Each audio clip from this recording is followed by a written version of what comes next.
Hi, I'm Gary Hoffman.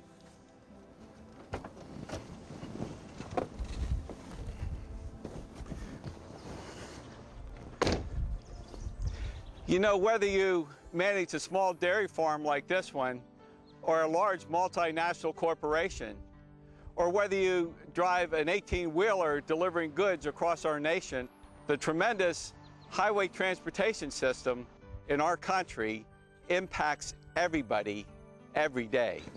For me, that impact's always gone double.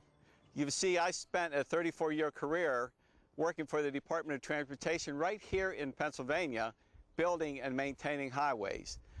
But using these rural roads that carry less than 50 vehicles a day, including horse and buggies, or these interstate highways that carry 70,000 vehicles a day, including 25% trucks, has become more and more of a challenge. I believe today our highway system is facing what we might call a perfect storm. The needs to renew the system are tremendous, and all we have to do is look at the condition of our bridges to see that. And that renewal today has to take place under tremendous traffic that has to be maintained during the construction. At the same time, the costs of doing highway construction have increased dramatically over the last few years, as much as 70%. And those revenues that are dedicated to highway construction have been flat or even decreasing. 5 years ago, the evidence of these issues on the system were so great that we knew something just had to be done. Not upgrading the system and keeping it usable simply was not an option. And when we consider all the traffic on the roads today, rebuilding that system using the same old approaches just wasn't going to work. There was a time when we could afford to do things the same old way, but not anymore. There was a time when we could afford to take a decade to implement new technology, but not anymore. Our industry has got to quickly implement and put into practice new technologies and innovations that are proven, and innovations that will build highways better, faster with less intrusion on traffic, safer, and, oh, by the way, cheaper.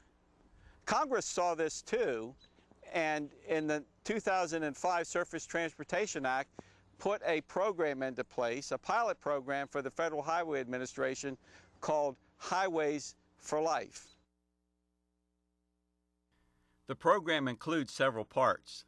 Perhaps the most visible one is the funding of State Department of Transportation projects which use one or more innovations they hadn't previously employed. Innovations that will make a noticeable difference to the motorist.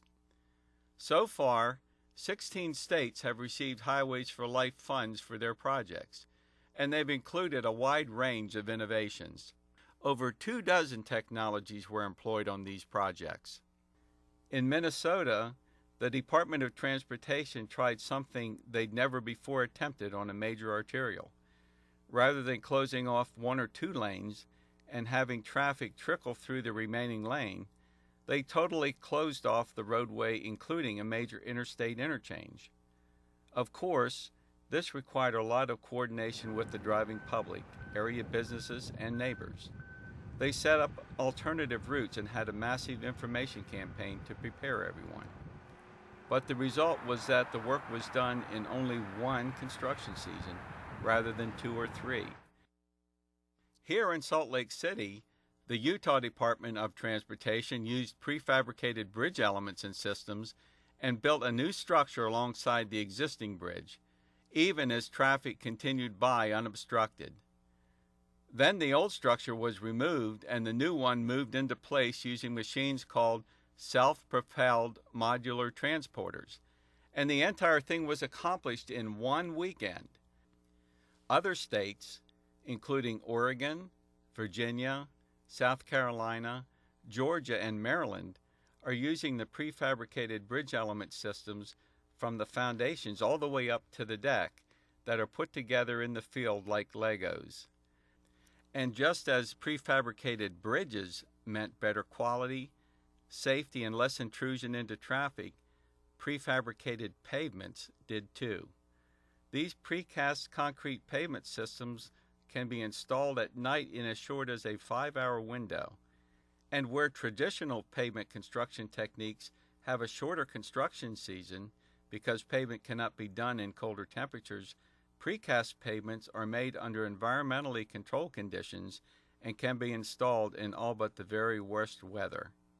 State transportation agencies have been great about trying out these innovations on their highways, but the FHWA could see that working one state at a time might take a while. So they looked at how technologies are traditionally deployed and found that often it takes years or even decades to get them implemented broadly. What was needed was for the innovations or technologies proven in a few places to quickly be used everywhere they are applicable. They created a new, more aggressive approach using marketing techniques, and they tested the approach out with several innovations. The approach required setting up a team of specialists or subject matter experts in the particular discipline, pavements, bridges, safety, whatever, and having them develop a marketing plan, a set of strategies and actions designed to get the particular innovation adopted nationally. These actions included technology transfer tools like peer-to-peer exchanges where the technical specialists go out to the owner agencies and work directly with them, video conferences and webinars, and regional, state, and local workshops for which travel funds were provided for state participants.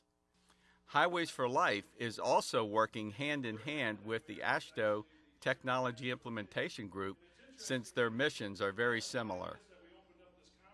Still another facet of the program called Industry Partnerships provides funding to the private industry to move promising technologies to the point of marketability.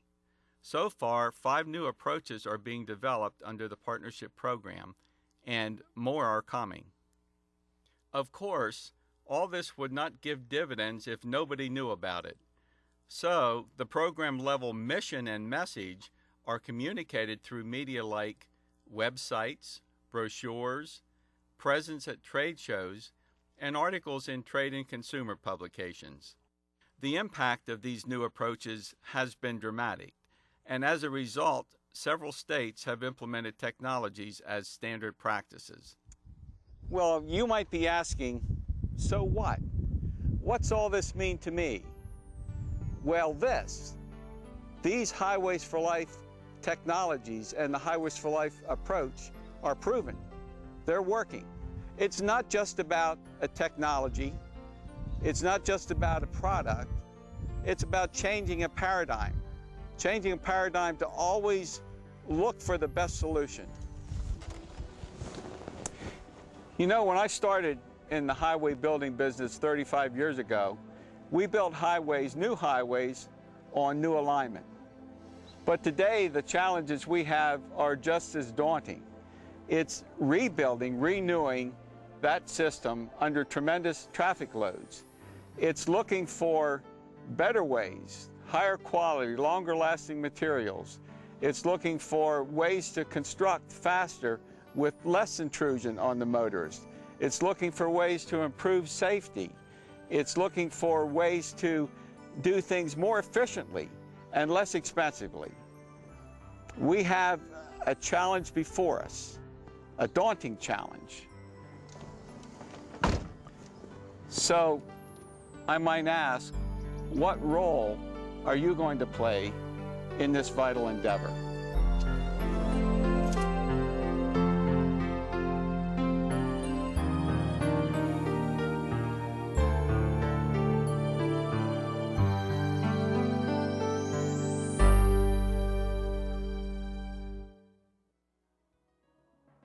Participate in a performance contracting workshop. Talk to the local FHWA office about hosting a discussion with your staff about innovations. Attend a session of the Transportation Research Board that deals with innovation.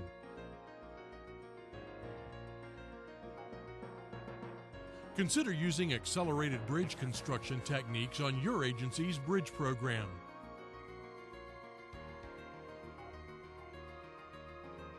Take advantage of the road safety audit's peer-to-peer exchange.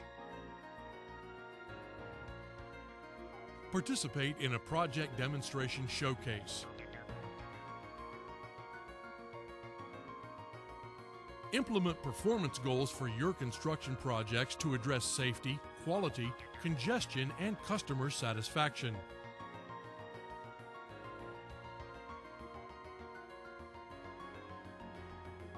Learn more about the Highways for Life program and how it can assist you.